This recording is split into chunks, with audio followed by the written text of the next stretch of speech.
তার নাম হলো থটস অফ বিল্লাল, পেজের নাম হলো থটস অফ বিল্লাল। সে একটা সময় হোটেল রেস্টুরেন্টে কাজ করতো, 12,000 টাকা কাজ করতো। 12,000 টাকা কাজ করে আপনারা যারা পুরান ভিডিওগুলো আছে, তার পুরান ভিডিওগুলো আপনারা দেখছেন, অনেকে দেখছেন।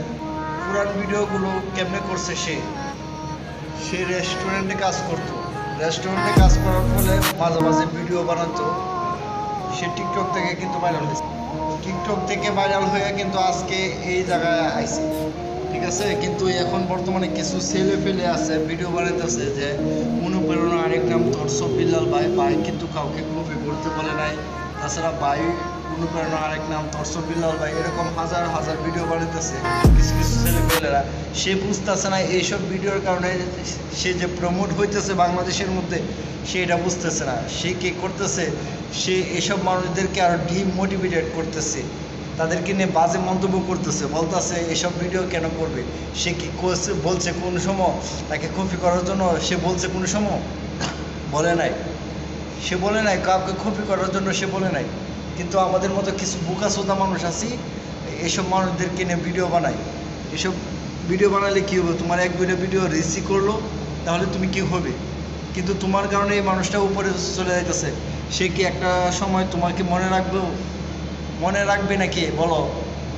একটা সময় কি তোমার মনে রাখবো? তুমি কেন এইসব ভিডিও বানাইতেছো? এই যে আজকে কিছুদিন আগে আমরা কাফিকে নিয়ে বাজে মন্তব্য করছি, কিন্তু কাফি কিন্তু একটা জায়গায় চলে গেছে। কাফি একটা জায়গায় চলে গেছে, আর আমি কি করছি? আমি আর তুমি কি করলাম? আমাদের কাজ হলো এটাই, ঠিক না? নিজের মাথায় তেল নাই, কিন্তু আরেকজনের মাথায় তেল দিই।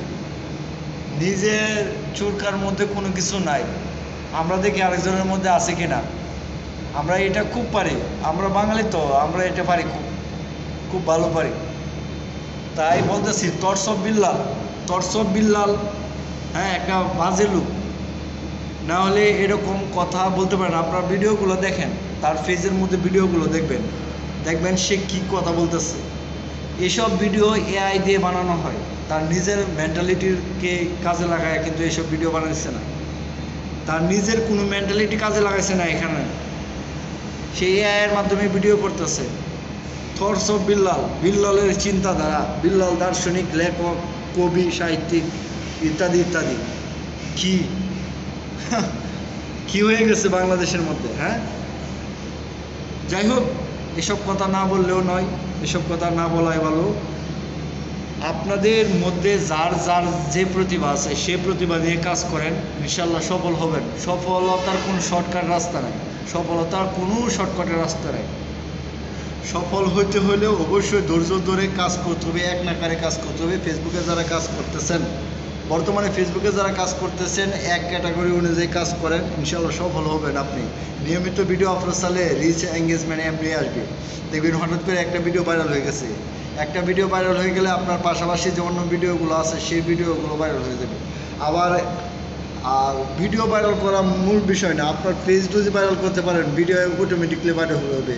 আর তাছাড়াও যদি আপনার এই পেজটা ভাইরাল করতে পারেন, তাহলে তো আপনার কোনো কথাই নেই। তাই থটস অফ বিল্লাল, এই সেই, এদেরকে নিয়ে কথা না বলাই ভালো। এদেরকে কেন নিয়ে কথা বলবেন? আপনার ভিতরে যে প্রতিভা আছে, সেই প্রতিভা নিয়ে কাজ করেন, সফলতা তো আপনিও পাবেন। এক একজনের কাছে এক এক রকম সফলতা। কেউ টাকা দিয়ে সফলতা করে, কেউ তার ব্যক্তিত্ব নিয়ে সফলতা করে, কেউ কোনো কিছু পাওয়াকে 1000 বছর চেষ্টা করার পরে কোনো কিছু পাইছে, সেটাকে সে সফলতা মনে। এই সফলতা হলো এক একজনের কাছে এক এক রকম একটা জিনিস। ইনশাল্লাহ সফল হবেন। ভালো লাগবে, ভালো থাকবেন।